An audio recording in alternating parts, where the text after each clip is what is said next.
think we've all met each other. Is that right? Anybody not met anyone else? Okay. The very first order of business is to remind folks that we could really use someone to chair this group. Which is a very light load. This is not a difficult job. Not a time-consuming thing. Yeah, it consists of setting the time for the meeting and setting the agenda and maybe running the meeting. Maybe not even that. So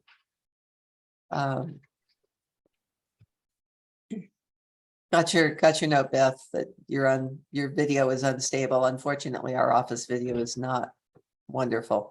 Our office internet connection is not wonderful. So keep that in the back of the mind. We'll circle back toward the end of the meeting unless somebody would like to volunteer now. Okay. Beth, do you want to share that list? Do you have it in a place where you can share it, or should I do share screen? I'm sorry, Maud, I didn't get that. I cut out. Oh, sorry. I'm going to share screen just for a sec with the list of things that, speaking of agenda, Right. this was, I just went through the last two notes from the last two meetings, and these are things that we have all talked about doing. I think the first thing is to talk about where we go next on special districts and what we do on the January 31st. But there are a number of other things on our list that we've talked about being interested in doing. So We do have a presentation set on January 31st with Ann Terry, the executive director of the Special Ed Districts Association of Colorado. We don't really have a strong focus for that presentation. I just asked her to come speak and she said, great. So I would like to kind of come up with a little more of a focus for that meeting, maybe even a title, and so we can start promoting it. But I know that there was also talk a couple weeks ago about what is our goal with special districts? Is it to increase voter turnout? Is it to increase oversight? Is it to somehow eliminate special districts? So I think that should be part of the conversation today as well. But of course, I would love to hear from everyone else. I found the special districts discussion fascinating, eye-opening, all the other things that we said last time. In my mind, there are huge ramifications for governance and development and environment and a bunch of things that are related to the notion of using tax dollars in a district, in a metro area, or really anywhere in Colorado to do development. I don't see that as an elections issue.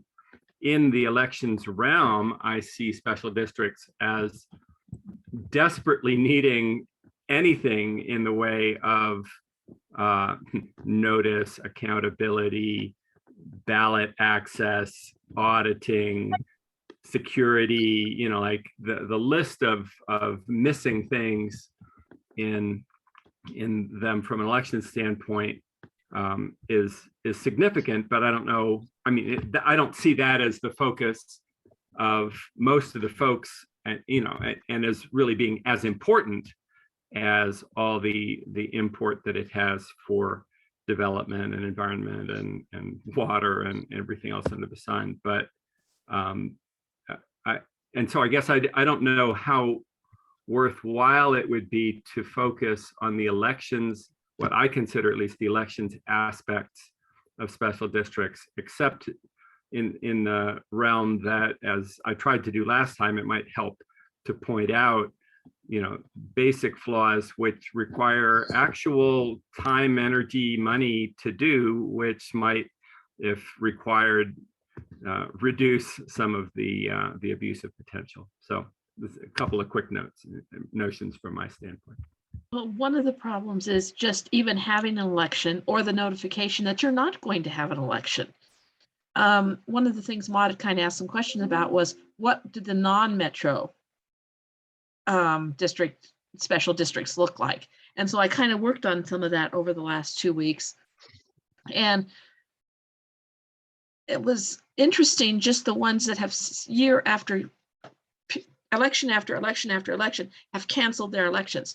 But there was one I was looking at, they didn't even cancel their elections on a timely basis. You're supposed to have the information out 63 days beforehand. They filed 6 months after the election was over with that they had canceled their election. I'm sitting there going, okay, this is interesting. What do we think we're doing here? Mhm. And then there was an interesting article in the Colorado Sun and the Colorado Media about the amount of debt that's involved just in Douglas County. Mhm. Huge. And then, it's interesting because, and I just sort of fell into this too, is when I was looking over the list of things that local affairs sponsors, Title 32 is special districts. But for instance, the Regional Transportation District, RTD, falls under Title 32. But there's the possibility of other transportation districts that fall under Title 42. And it's like, there's a number of those. Recreation districts are both under Title 32 and Title 42. And why did the legislature do this? But that's not really the topic here, and I realize that, but these are just things I've kind of stumbled over. Is there the possibility that that anybody is interested in the legislature in cleaning any of this up and instituting oversight, or is this an issue where the developers who develop special districts, who create them because they're developing, is there anything strange going on in terms of their funding of legislators' jobs? Yeah. I think Tammy Story has worked a lot on special district Mhm. things, but she's run into roadblocks because the others aren't just interested in it.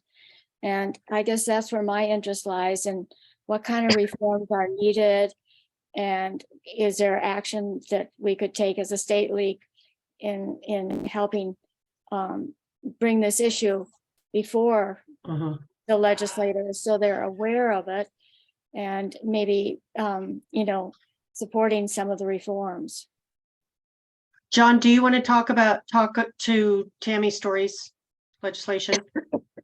Yes, Tammy Story worked with us last year and put a very easy bill on the docket, what I call low-hanging fruit.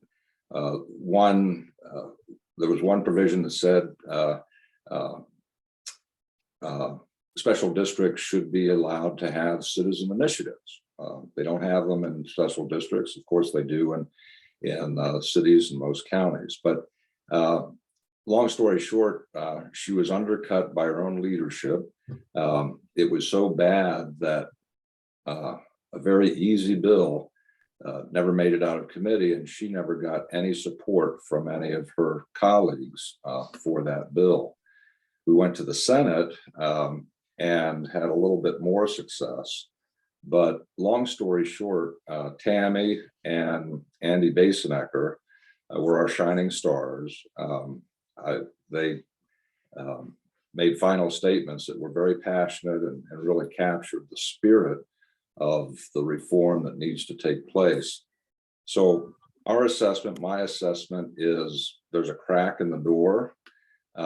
We still have legislators who sit on the committee during our hearings and say, what are these things? You know, what is a special district? So there's an education process that's going Yes. on.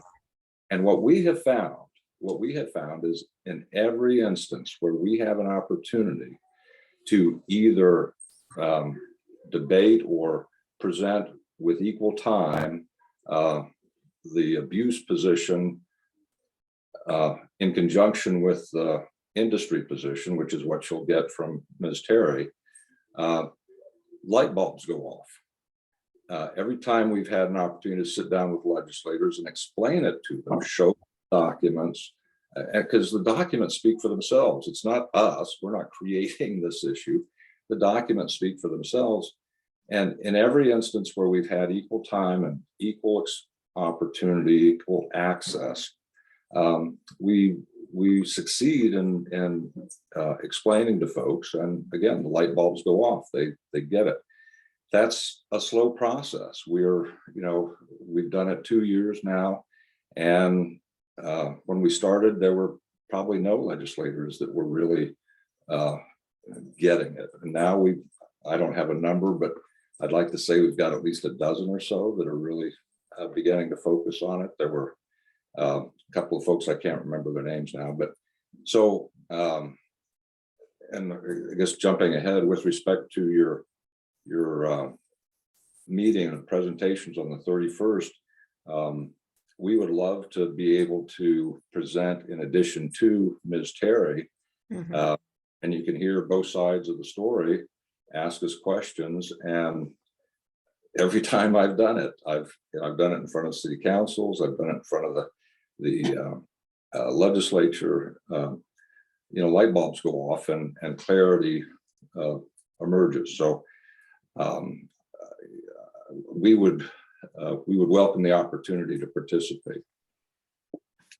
And when you say we, who is we exactly, John? Well, I'm speaking about our group.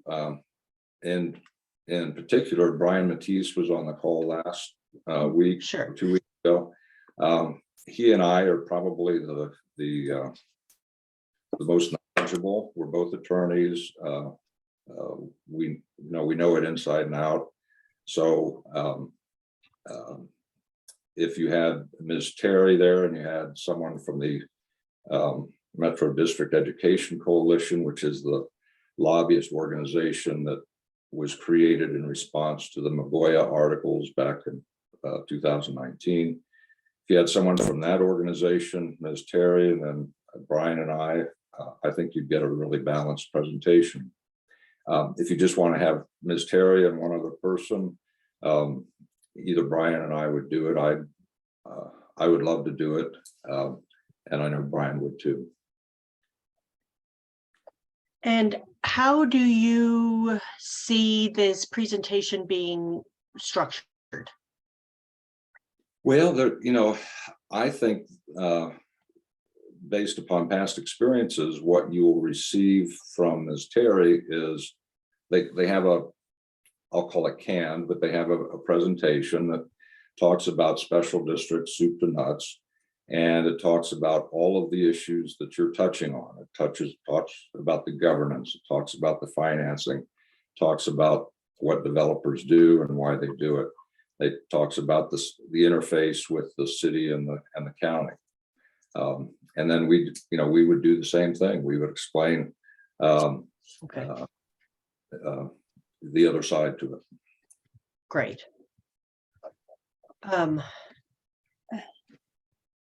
What's a Are there catchy other- title? Actually, Are there other task forces? Most most of the meat that I see here is not really about elections. Right. It's really about governance, which I think is, I mean, that's a huge area that the league focuses on, and maybe people, and development. I mean, the fight is a development fight. It's a tax fight. It's who gets to control big business kind of fight, which is a very different thing than elections in my mind. And so I don't know if the same task force is suitable for doing this excellent work and for figuring out how it is that we, audit and allow 17-year-olds and all the other things that we're focused on. I mean, I'll be quiet if people really just want to keep this all together, but I'm guessing that we really want either a special task force that's cross-cutting or that it fits somewhere else. So I'll just thoughts on that particular aspect. Karen? Well, I have a question. I think maybe I'm not understanding where we are in this conversation. Are we talking about special districts that are doing economic development, or are we talking about special districts like fire prevention and hospital districts and school boards and some of those kinds of things? Because I kind of agree with, I think I agree with Neil. I was kind of under the impression that this committee was focusing on elections and maybe streamlining where elections were not occurring when they needed to be held in a timely fashion. Like our hospital district, for example, has an election for a long time, as well as spreading the word on Colorado's election system. But this sounds like we're talking about something different. So I think I'm lost. No, that's fine. I mean, this group started talking about special districts as an elections related item because turnout tends to be so ridiculously low. That said, I agree with you that it doesn't necessarily fit in with this task force. And I'm fine with that. We can move that, future special districts work into an ad hoc committee or create another task force or something. But right now we do have this program set up for the 31st that was kind of started under this group. And of course, we'll move ahead on it. Doesn't need to be called a project of the elections task force, but yeah. Gaithia? You're still muted. Oh, sorry. I kind of disagree with Neil in the sense I think a lot of the issues do relate to taxation without representation and the general idea of elections. Certainly the meeting on the 31st is going to spill over into development issues because that's the burning issue that has come to everybody's attention, and we're not too overly concerned with fire districts, even if they don't remember to vote or even know if their fire district remembered to tell them about an election. But those are big issues that Christina brought up. And those issues, I think, are our issues for this group. So I think, I don't know the contents of the bill that John is proposing for this legislative session, but I think that there certainly are aspects of the bill that would come under our venue that we would support as our group, and that it might be appropriate to tell other parts of the league, do we have a task force that has to do with money and politics and economics of development and housing and things like that? But that it would be it's of general, the fact that it spills over into other things, I think, is not a huge problem. But we would, our effort, I think there's a lot that has to do with elections, actually. How the elections are conducted, the fact that they're conducted before the people who are affected show up, the fact that even in the districts where that isn't true, things tend to be so moribund that nobody votes and they're controlled by whoever's in charge. Or somebody, the one I was involved in Bellingham was a water district that a coal port needed water from. And it was ALEC, the national group, that ran a candidate realizing they needed to control that water board if they were going to have a coal port. And so it became, something that it became a target of big money. So big money in politics is involved. But it's basically, good governance is about elections. And so the mechanisms of how the elections are conducted is what we would focus on. And in that would help all these other things. Sue? Well, I kind of am connecting with some of what Gaithia is saying in that how we structure and how this presentation on the 31st and what kind of guidelines or guidance we give to the speakers can help us to connect it to elections and to people being unaware that there are processes or administrative kinds of groups that go on that function, that affect their individual lives, where they do in fact have a right to express their opinion, but they aren't educated about doing that. And so we could actually focus the January 31st presentation about voter education, about how to really bring this to light so that voters do participate more, because it's affecting their lives. I mean, some of the stories that were told the last time we met were terrible about things that happened to people after the fact and charges that they're against them after the fact, and people are sort of hoodwinked.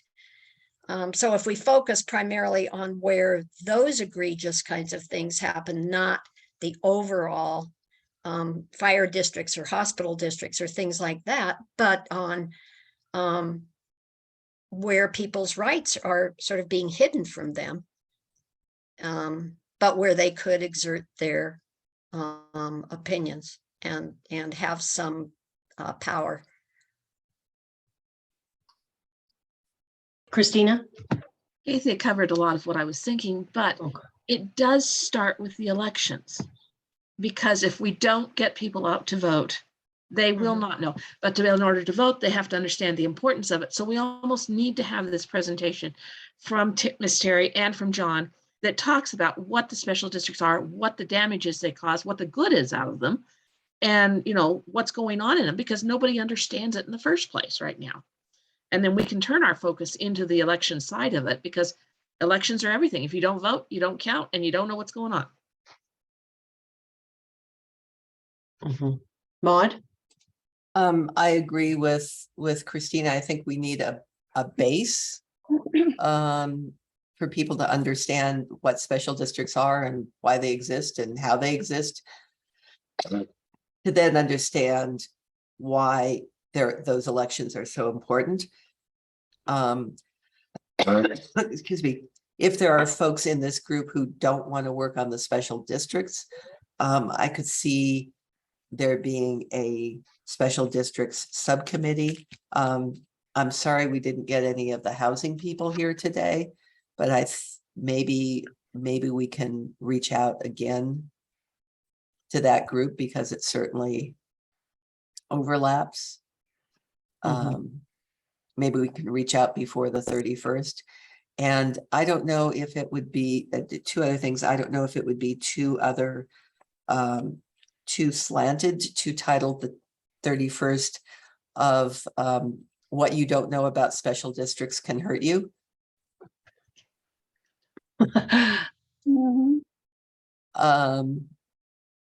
And the other question for John is, John, you mentioned another organization.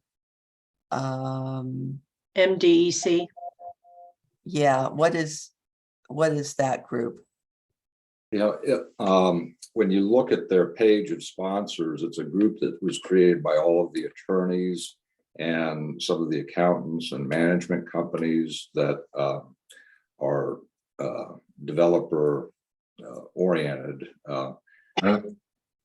They put together this organization in direct response to the Mogoya articles, the Denver Post expose that they ran for about, I don't know, a couple months back in 2019. This organization was created to basically present the PR response for the industry. So they promulgate a lot of material that is used by the industry to promote metro districts. And if I could just add real quickly, because I apologize, I have to leave for a court appointment, but when we're dealing with special districts, we're focused on metro districts. And the key point here is when metro districts start, there's nobody there. And they create this government to govern nobody. All the other special districts, fire districts, water districts, entertainment districts are created by the people who are actually there, paying the taxes, voting, and organizing themselves to tax themselves to do whatever they want to do. Metro districts are totally different. When you talk to their attorneys, they kind of have a smirk and they say, "You mean dirt districts?" And what they mean by that is there ain't nothing there but dirt. And all of these things are set in place before the residents come in, and then when the residents try to get engaged, they're discouraged from doing so. And with the elections connection, that's what, lit the fire in me. I was appalled at the fact that every single one of our elections was canceled.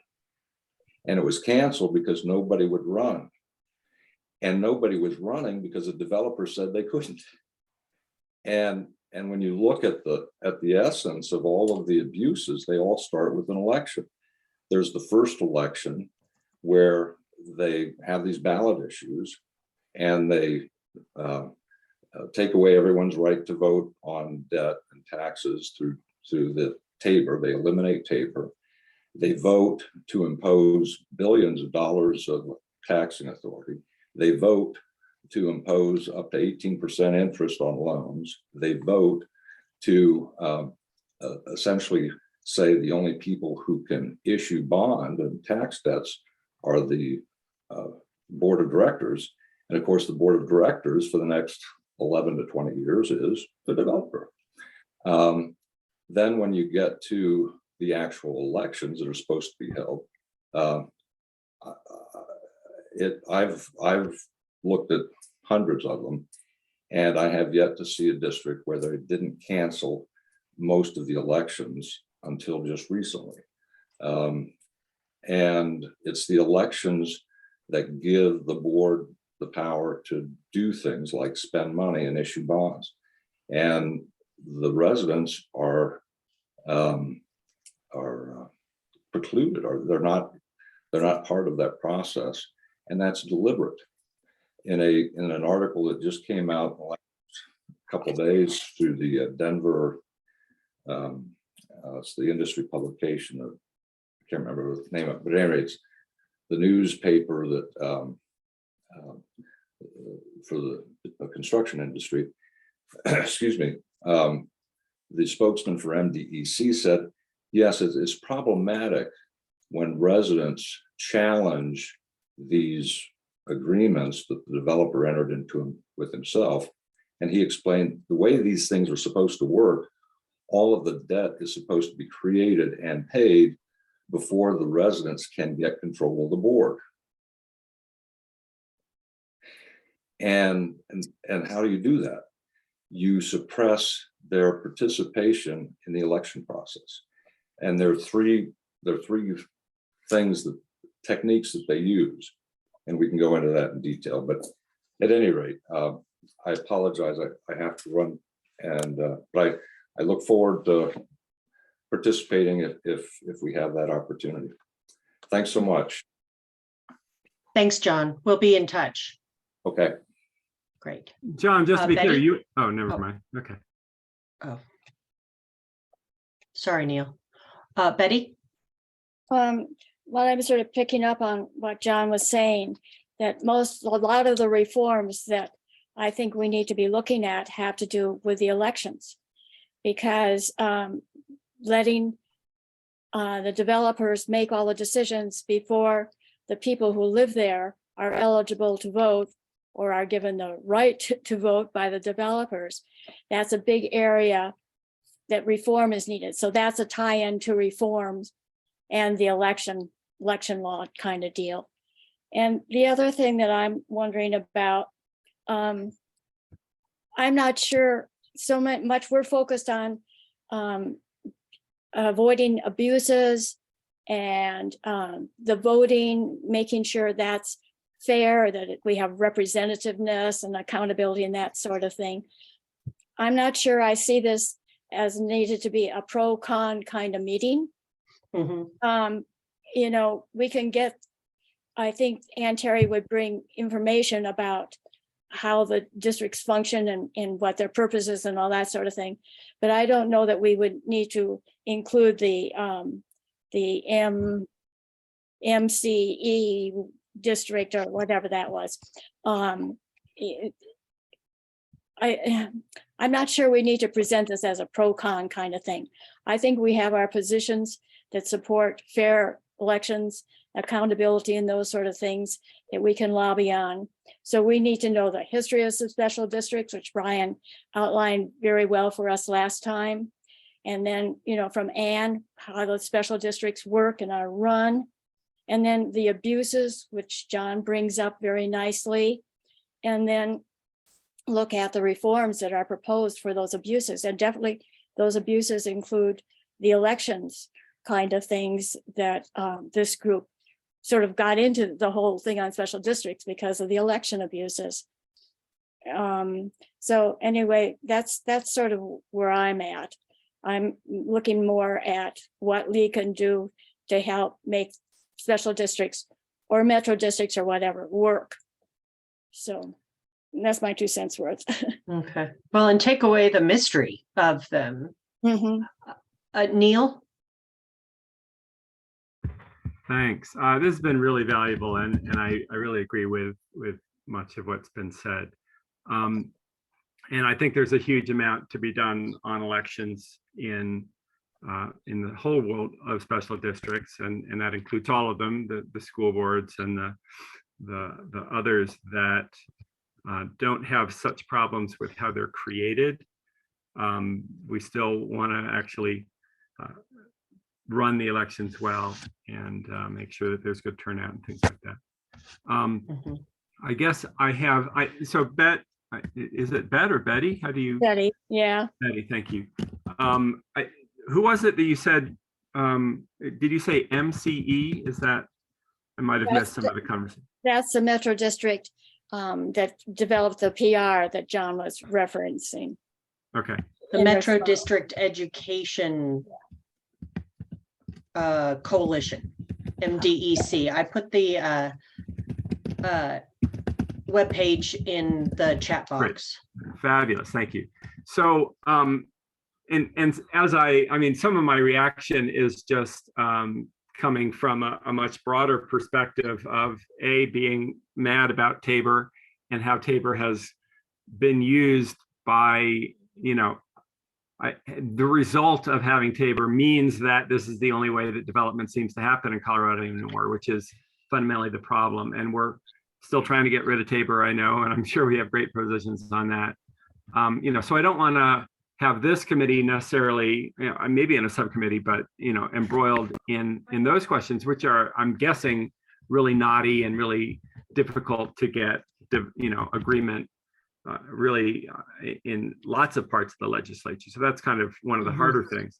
There might be a realm for us to, I mean, I'm kind of wondering what might get traction somewhere, because, you know, it's great to rail about things that are not working well, but if you're not going to get traction, it can be frustrating. So, you know, there might be a way to get traction in rules on how to create metro districts and the conflict of interest stuff, which is, you know, I wouldn't say it's really election related, But maybe there's, enough interest here to handle that in some form. So it's really been helpful the way that people have tried to separate some of the things. And obviously, we definitely want to have a program. I think we want to note the big election impacts here and aspects of it. And, it's kind of about democracy, as Katie is saying, taxation, representation. But, there's just so many aspects of what would actually happen in a reform that are probably quite distinct from elections that it'd be great to use this meeting to see if there's, another activity that could be a task force or a report, or I don't know what, that would try to get at some of the underlying issues so that we can focus on kind of more cross-cutting special district aspects, along with all the other aspects of elections that I'd love to get into. So this is really helpful. Great. Does anyone else agree that MDEC does not need to be contacted, or I see a thumbs down from Sue. I mean, I see your point, Betty, that the MDEC person and their website does not say who their board members are or anything like that. So it would be a bit of a goose chase to try to find somebody, but I kind of feel like that person would be duplicating what Ann Terry would say. Maud? I'm wondering if we have both John and Brian, if we want to allow the other side to have two people. That would be my only thought. But again, we're not presenting this as a pro and a con, but as an educational. Yeah. But I hear you. You don't want to gang up. Yeah. So that, and I would bet that Ann Terry could get us someone from MDEC in a heartbeat. True. Sue? I really like the 4 different things that Betty outlined. Betty, you sort of structured a way we could do this without it being a pro-con, but educational. And what's the history? Tell me if I'm wrong. History of special districts, and maybe an overview of the difference between a special district and a metro district, and then somebody to talk about the positives and the abuses. And then lastly, what can League of Women Voters of Colorado do? Where could that be support legislation? Could that be, and as and have an introduction from somebody who is from League to say why we are doing this presentation about special districts, to tie it from the beginning to good democracy, to voting, to people being able to vote in a place that they don't even know they can vote sometimes. So having some sort of introduction by a League person, then an overview, then something about what makes special districts good, where they run well and where they do not run well in terms of residents or citizens. And then the last piece being where does League go from here? I mean, if we really structured it in that way and invited those same speakers, I don't know that we have to have an industry representative. I mean, that's what that group is. It's a PR group. Yeah. Yeah. And I think we need to know what reforms are suggested also.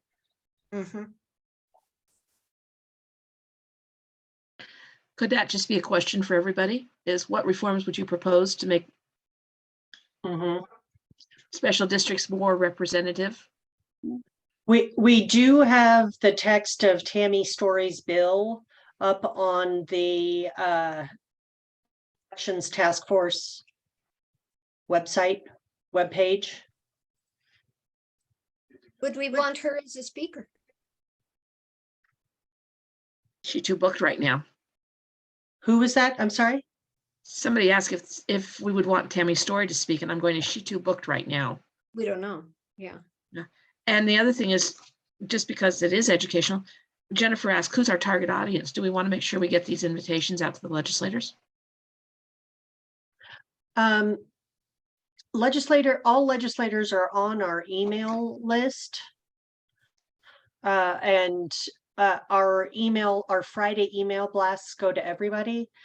Now that said, we can certainly do some targeted,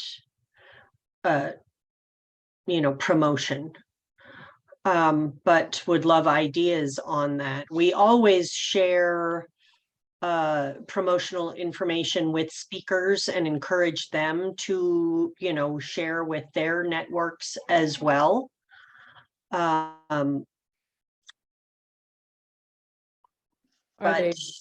Are they voters in specific districts or communities? Grassroots people like a me who is barely hanging on to understand what you're all talking about? Jennifer, we don't have the time to get to that.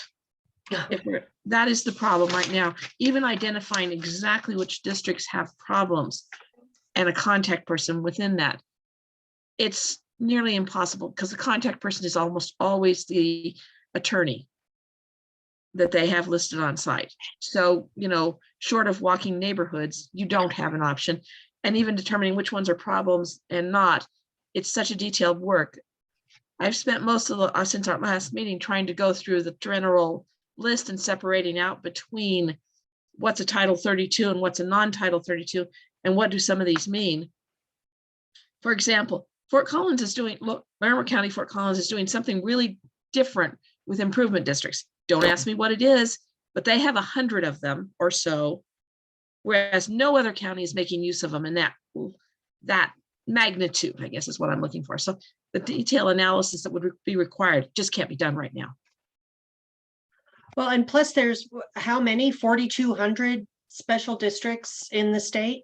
There's 4,800 governmental entities administered by Department of Local Affairs, and about 2,200 of them are special districts.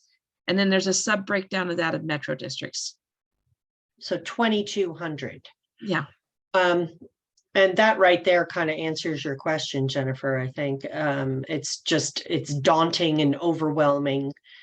And that's what has allowed this system to continue. Sounds like it. Mhm. In Jeffco, we're working on doing a meeting with a local community in, I guess it's March now, on special districts, which will be sort of a follow-up. But that's getting it from the state level, which this is hitting down into the community and hoping to reach more of the community members in Jefferson County. So that may be one of the ways we'll have to go at it, to educate the community. But including the legislators in this, I think would be a really good first step. Great. Okay.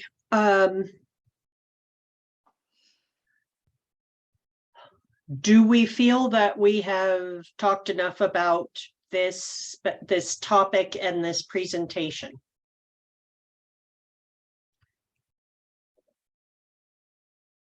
Are we ready to move on? Go ahead, Maud.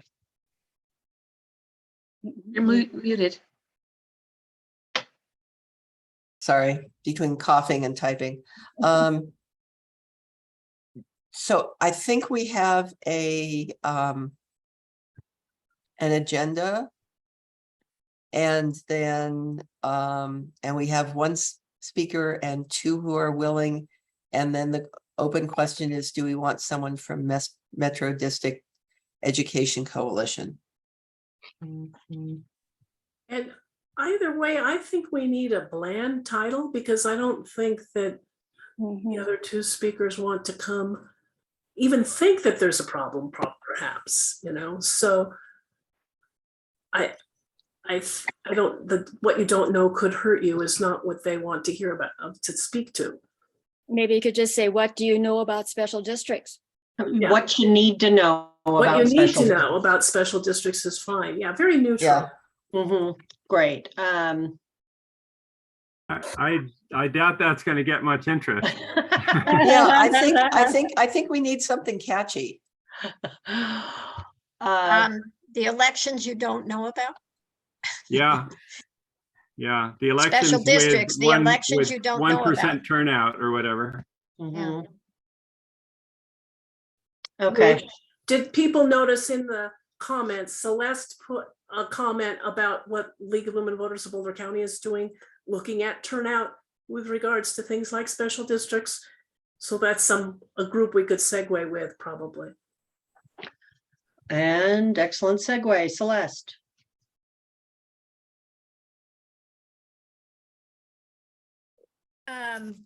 So we could do something like why you should care about special districts as a title. I was thinking of that. And then another thing is maybe the League of Women Voters of Boulder County could, this election timing study could co-sponsor this event. Sure. If I you have to want. run it by the local board, I guess, but somebody send me the details so that I can present it to the board and get their approval. Could we do that too, Christina? Absolutely. I think if Great. we send it out in personal announcements to local groups, we'll get more turnout than if it just comes as another newsletter email that Mhm, you get around to reading eventually. mhm.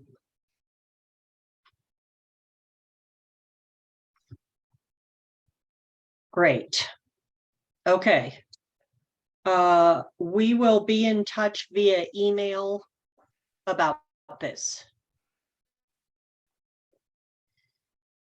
On to item number 2, Maud? Item number 2. Item number 2 is, actually, let's do item number 3, just because Andrea, who lost her power, and so got bumped off.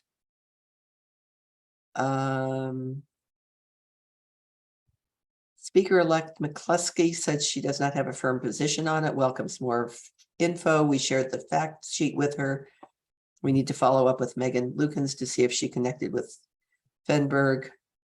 Are you talking about 17-year-old voting? Yes, Great. sorry. I also have a message out to Koyak to see if they might consider this issue as one of their priorities. And the fact sheet she emailed after the last task force meeting can be circulated as needed. I haven't seen the fact sheet yet, so I don't think. So we can ping Andrea to get that to us. Hold on. Keep talking. I have a question for Hannah about that. Okay, super. Okay. So the next number 2 is the a follow-on to the Perkins Coie lawsuit, which is what, if anything, do we want to do to help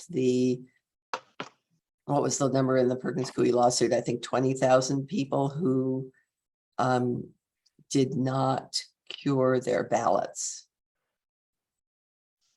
And one proposal was to try to increase publicity for the Text to Cure program. Have we been in touch with the Secretary of State's office to see what kind of help we might be able to give them? How they could see us helping them rather than us just charging in and saying, oh, here's a problem, we're going to fix it. It seems to me like a collaborative approach with that office might be more effective.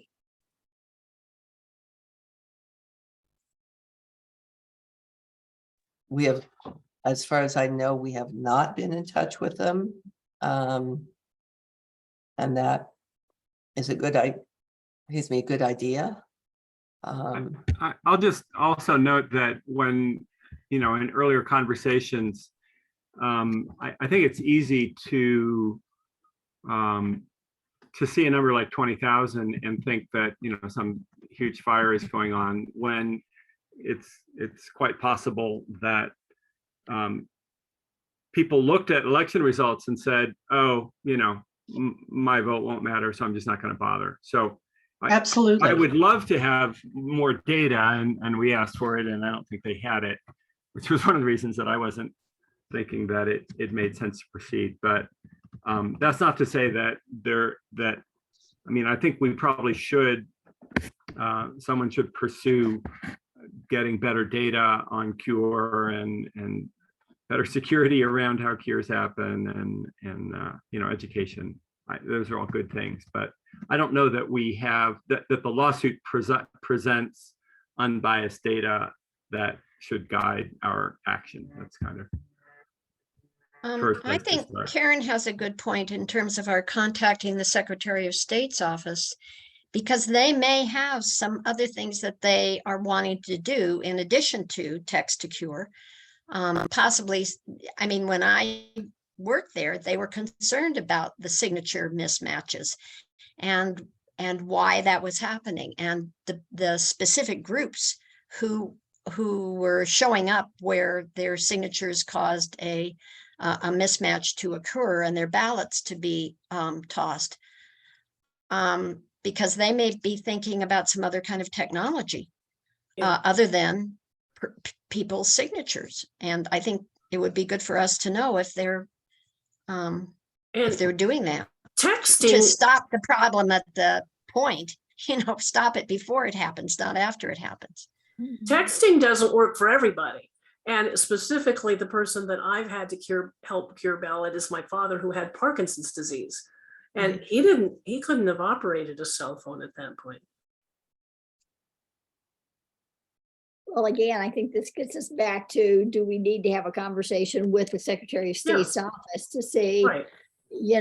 I'm assuming that this lawsuit has gone forward, so they are very aware and their attention has been directed to this. I do know when I spoke with Hillary Ruddy, either right before or right after the election, I can't remember what it was, her comment was that we really need to be more proactive in getting information out to voters about text to cure and ways that they can, if they're notified, what they can do in order to make sure that their ballot is cast. So, I'm sure that the county clerks are all aware of issues in their own communities, and probably, I would assume, maybe have some concerns or maybe even some ideas about how this rate can be approved. But until we've talked to them, I think we're just kind of guessing here. I'm kind of like Neil. I'd like to see the data, because is there any election that this would have made a difference in if people had really been able to get their text to cure back in? I mean, I don't know. Not that we know of.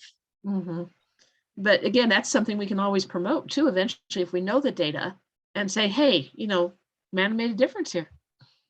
Well, I mean, CD3, Yeah, that's what comes to mind. So, Maude?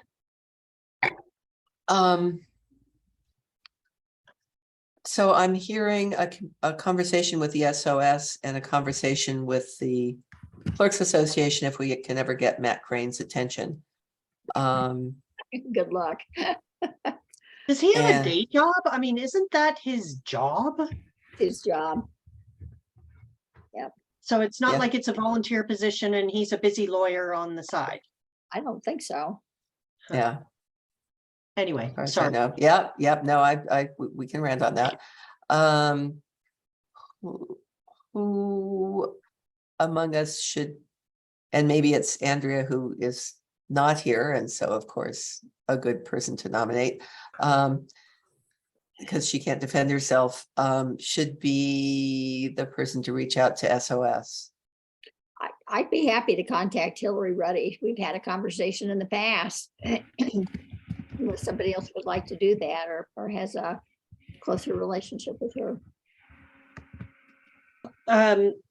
Yeah, I mean, we've got great ties to the Secretary of State's office, so that's not a huge problem. Oh, interesting. Okay, so that was 2020, wasn't it? That was Celeste? 2020. And your hand's up. Sorry, Celeste. Go ahead and speak, please. Celeste, you're on mute.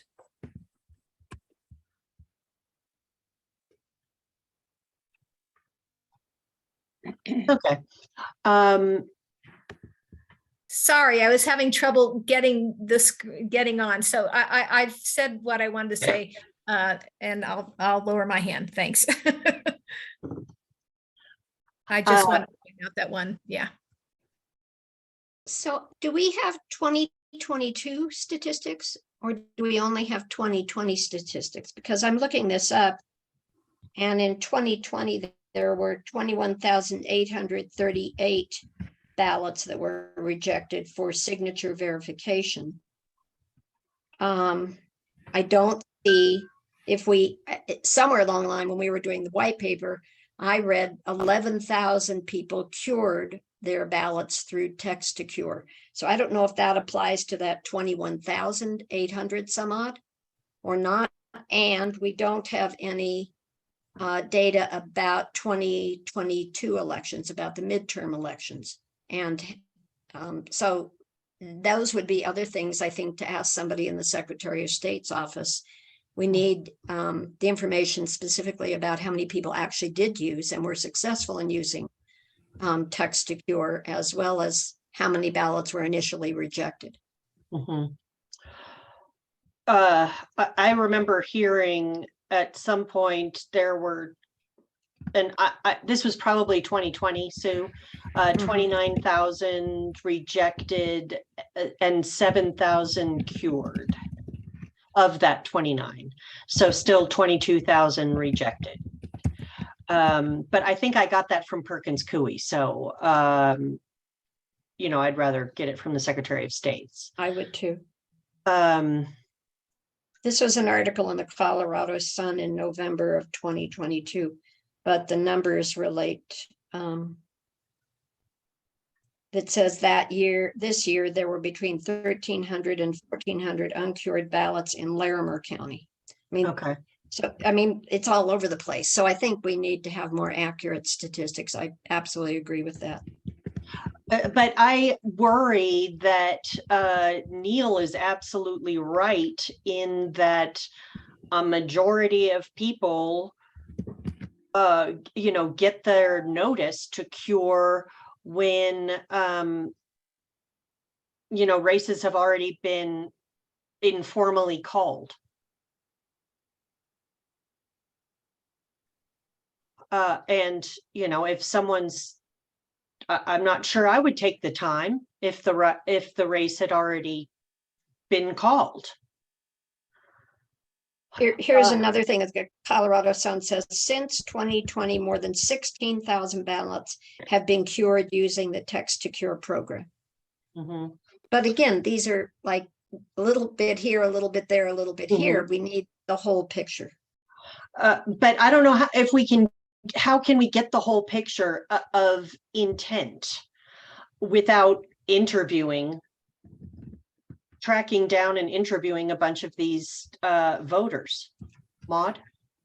I think one possibility is to ask, and we may only be able to get it from a few county clerks, is to ask what % of the notices were likely received on or after election day. Or after election day. Certainly they're going to know for the ones that were texted or emailed. But for the ones that were snail mailed, we know the mail doesn't go that quickly either. Louis DeJoy. Yeah, right. In effigy. Yeah. Karen, do you want to reach out to Hillary and I'm happy to do that unless somebody else wants to. She's good at it, I'll tell you that much. Yeah, Karen. yeah. Go. And maybe what are we asking Karen to ask Hillary?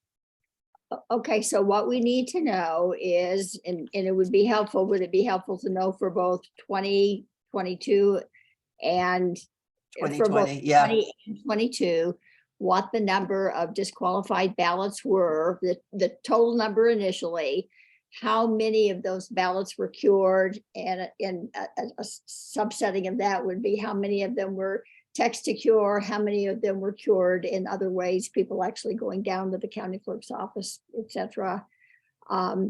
And how many wound up being disqualified permanently, and what percent, would that have made a difference in the outcome of that election had they all been? It's not going to happen, Right. but let's say, just for the sake of argument, if in my district, CD3, for example, if every single person whose ballot had been disqualified, if every single one of them had been cured, would it have made the difference in that election? It was very narrow, I think, like 525 votes. And it's my understanding, I don't know what happened in other communities, but I know in my own community, we had people that actually got a list of those individuals whose ballots had been thrown out, and they contacted certain people in order to ask that they take care of that now. Yeah, Can we there was get a very big push, for example, in CD3 for the Beaufort recount to do really, really strong outreach on curing, and that would be a particularly interesting place to get statistics from, because there was such a big effort, and a lot of people really did want to make sure that their vote counted because it was so close. Mhm. So what I hear Yeah, you, Neil, then is that it would be nice to have general statistics for around the state, but if they'd be willing to also give us specific statistics for CD3, Right. that would be helpful. So we'll have two sets. Yeah. Aaron, if we could get the statistics by county even, it would tell us might tell us where there's a gap in understanding what text to cure means. And we could think about some kind of campaign in the future in that county or something. Mm-hmm. Okay. Mm-hmm. Mm-hmm. And they know the groups whose ballots were more frequently rejected, and those were Hispanic and African American, young people, and the elderly. I think those were the groups that they identified as the ones that were. And what are they doing? Is there something that the Secretary of State's office is going to do to educate those particular groups, or do focus on those particular groups? I think they also were going to do something about, and I don't know if they can even do this, it's laughable almost, because people's signatures were oftentimes the ones that they wrote on those terrible machines at the voter service, at the driver's license bureaus. And you don't get an accurate picture of somebody's, and they talked about that. I remember when I was volunteering, they talked about that being a problem. And young people just don't have enough of a history of signing documents to give the people checking their signatures enough of a history to say, oh yeah, that looks enough like the thing that they did 2 years ago. Yeah. And for elderly people, or people with Parkinson's, or we had people who had broken right arms who couldn't sign. And some of those people called the Denver district and explained their situations, or submitted a doctor's, to say, of course, my signature is going to look different this year.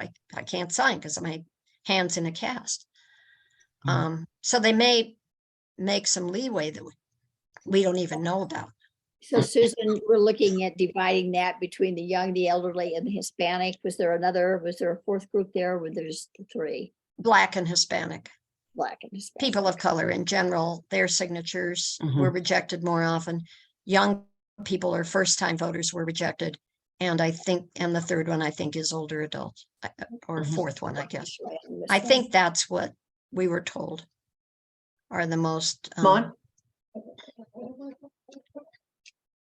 And it would be great if we could know when the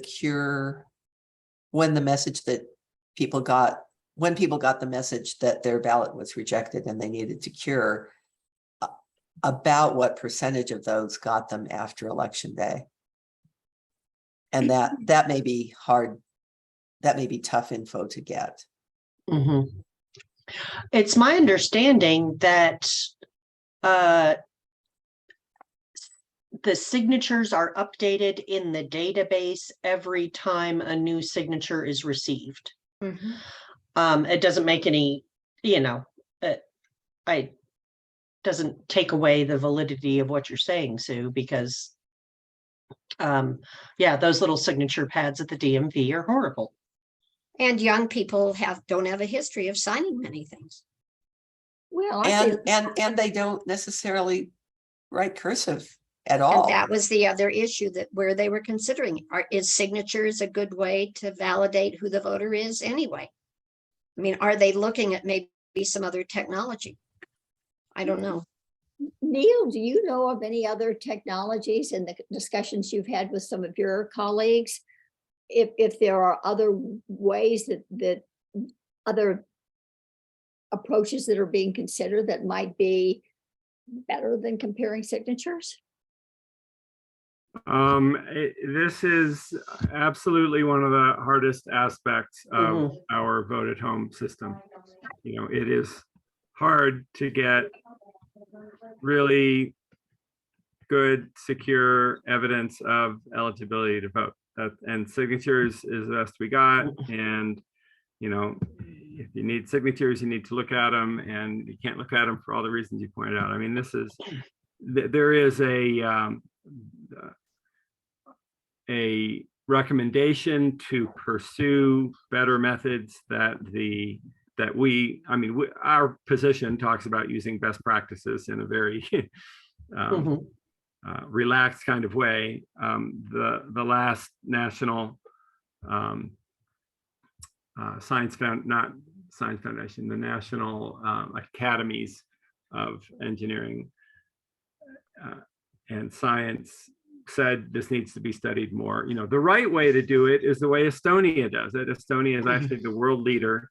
Everybody has they had to redo their whole infrastructure when they separated from the Soviet Union, and they did it right. And everybody has a very secure, something essentially like what the US military carries around, which is a digital card that gives access to everything that you can do, so people don't share it with other people like passwords. And they use that to get eligibility. So that would be great. In my opinion, I actually think we should go in that direction, but that's a pretty fraught thing to try to get in the US for most any reason. So we should continue to look at that. Yeah, it's very hard. And the harder you look at it, the more you think, gosh, we should go vote in person.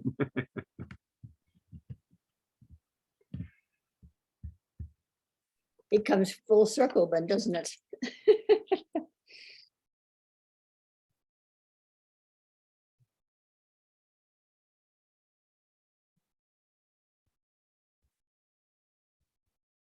What else is on the agenda?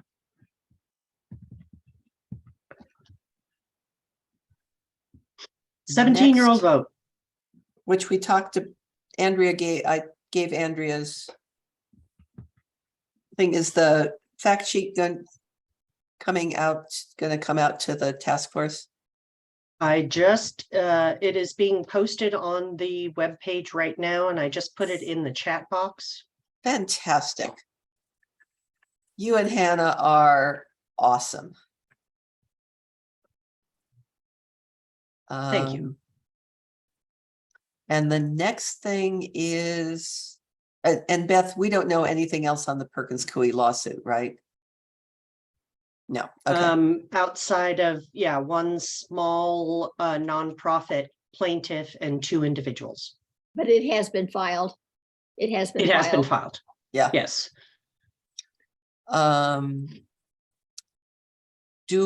So then there's dual office holders.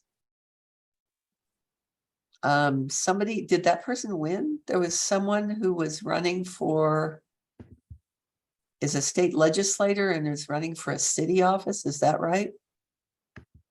2 people are doing that?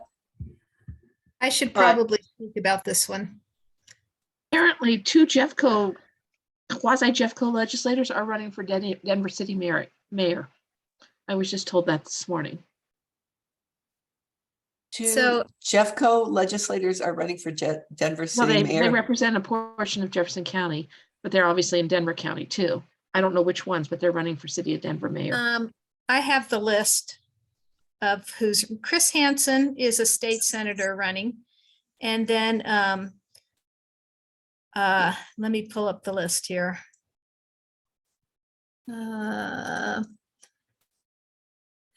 Leslie Harrod is running for mayor.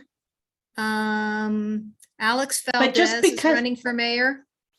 And Serena Gonzalez Gutierrez is running for Denver Council at Large. And the reason those are interesting is that they only have one House committee. I don't know about Chris Hansen, the senator, but the House committee people who are running for citywide in Denver all have only one House committee, and usually people have two. The other people who have only one House committee, one is facing felony charges. She's in Boulder County. And the other one is Rep-elect Junie Joseph, who is on a second level committee. It's not a committee that any bills go to first. It's finance, only bills, and Maud, correct me if I'm wrong, only bills that have to do with revenue go to finance after they go to their first committee. And she is the dual office holder. She wants to continue serving on the Boulder City Council and in the legislature. So that would be 9 more years on city council. See, in my mind, that's the problem. It's if someone is currently serving and wants to run for a different position, and they will resign the prior position once they win the new position, then to me, that's American democracy. But people wanting to serve in 2 different elected positions at the same time. It's To me, allowed. that- So Dominic Moreno served on school board and he was actually, I think, appointed to school board while he was in the legislature. And Jennifer Bacon finished out a term on school board when she got elected. But school board is a little different from city council.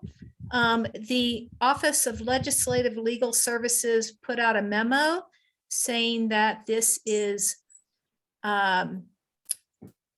it's legal to hold the 2 offices unless, like I heard in Westminster has something that says you can't be on Westminster City Council and in the state legislature.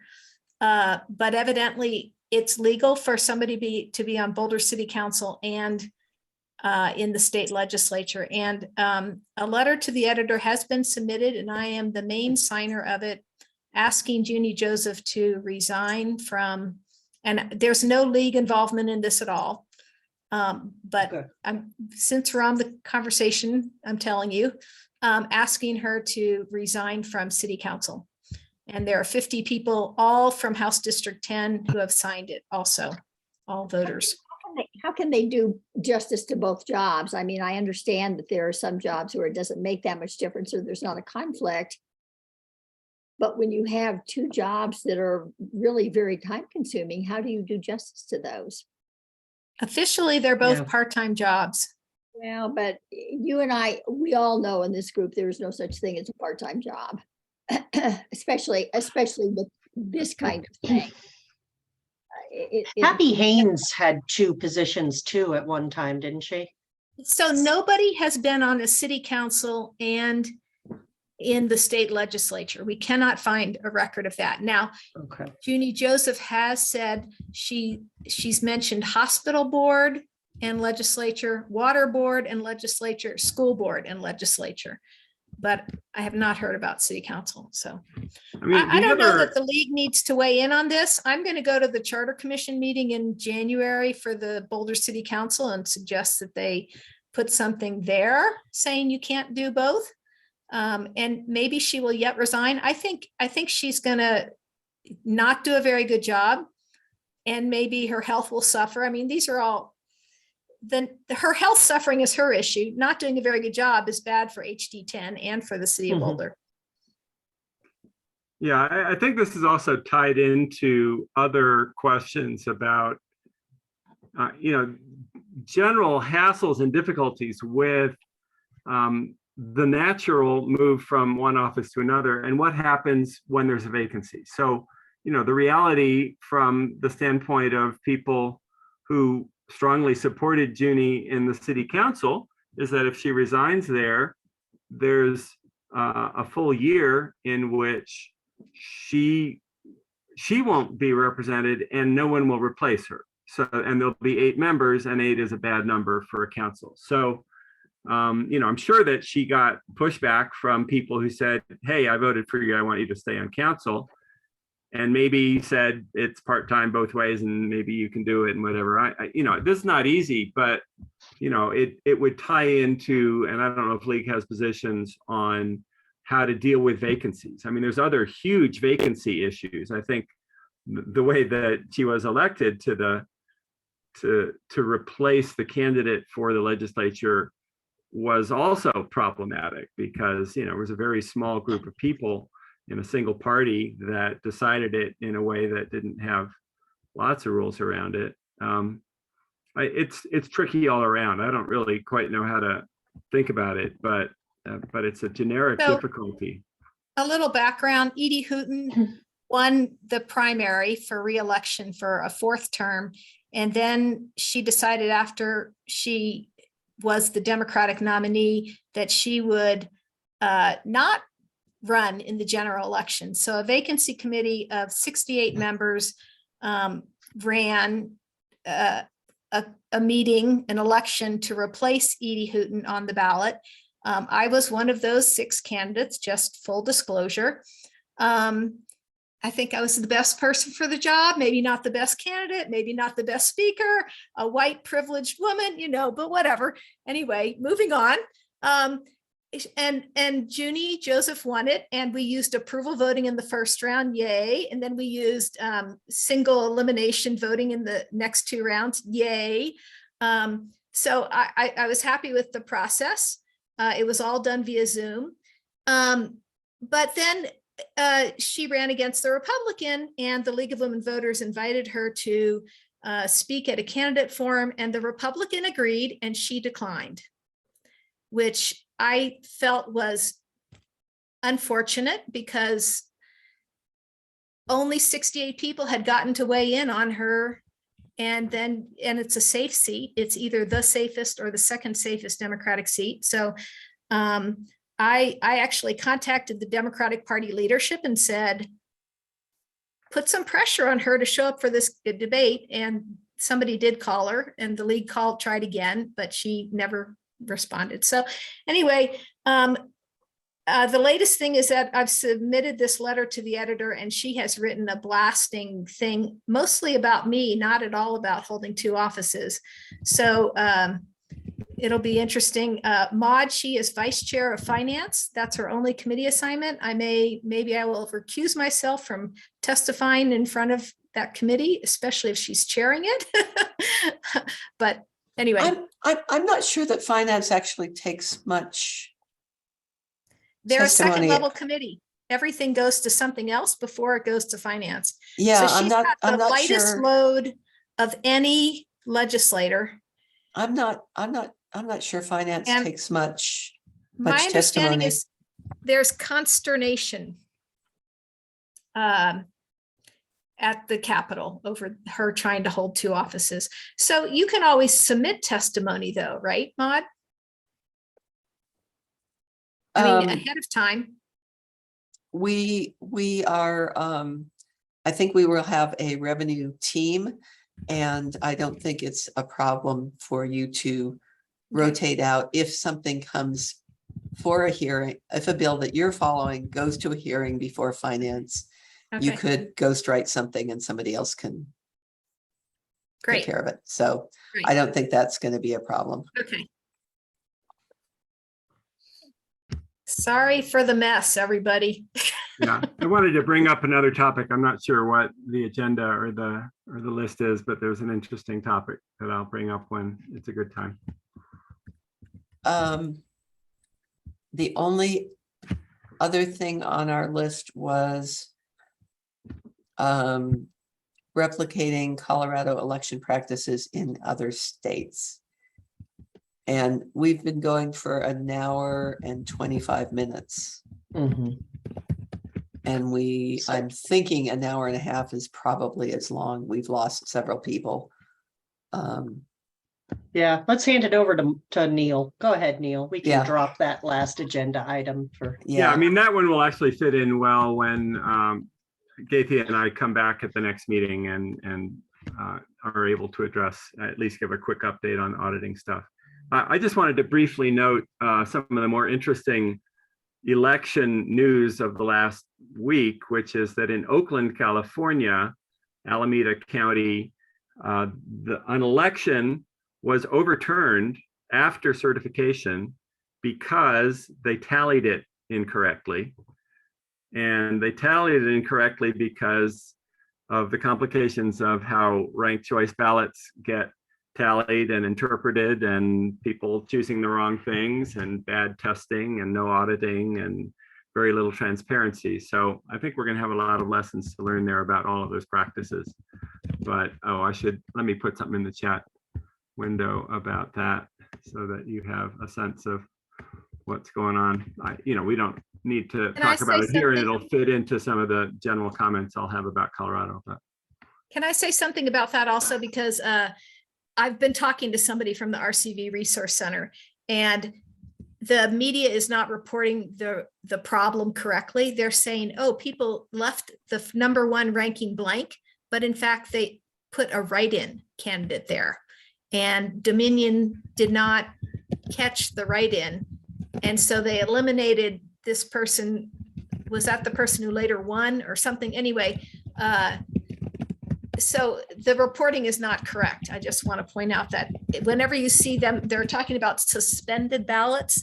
It's not a skipped ranking. It's a write-in candidate for the vast majority of the cases. very helpful. Thank you. And nevertheless, they didn't test this situation in their logic and accuracy testing. And everyone who ever does a ranked choice ballot election needs to start doing that, because, if this had been a big election and it made a big difference, think of how people would start spinning this kind of stuff. So, overly complicated voting methods can really sting you.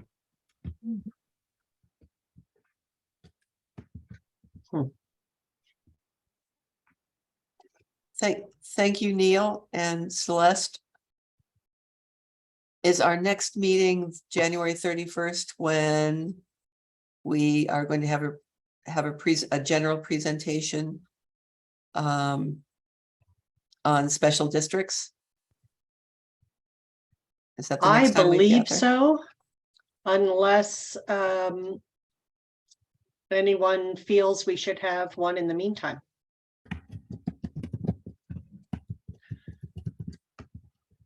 We had talked at one point about meeting every 2 weeks.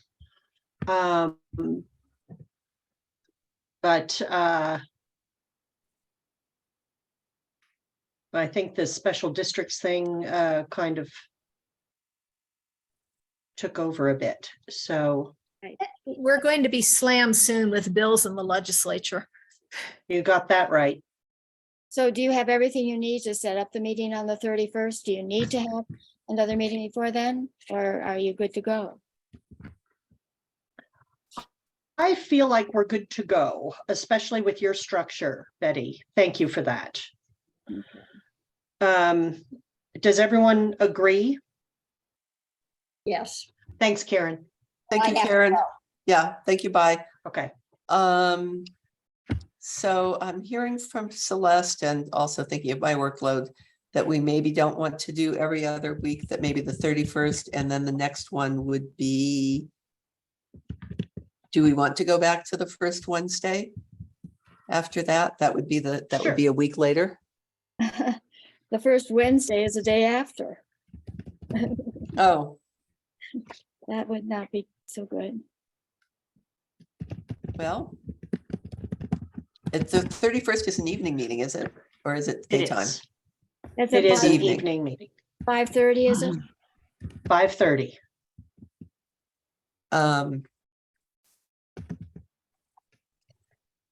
So a different Wednesday in February? Is the 8th available? The 8th is available. That would be a week and give us time to digest and think about what else has to be done. Okay. February 8th at noon? How much does that conflict with any committee hearings and things? Do we know which committee hearings are going to be on Wednesdays, like probably at 1 o'clock or after the, okay. Yeah, When do they put the schedule up on the ledge Um, site? I don't remember. Anybody hear about the Speaker of the House? Has that been decided yet? Nope. Nope. AP is saying it's still up in the air. They're getting a taste of their own messages, that's what they do all the time. There's no compromise, it's just extreme, and if they don't go down with it. Yep. It's crazy that it's Jim Jordan. Oh, wow.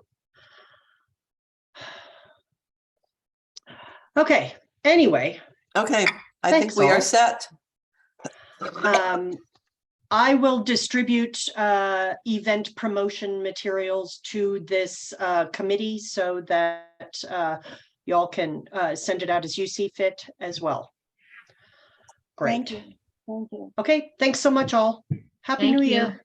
Happy New Year. Take care. Thank you. Happy New Year.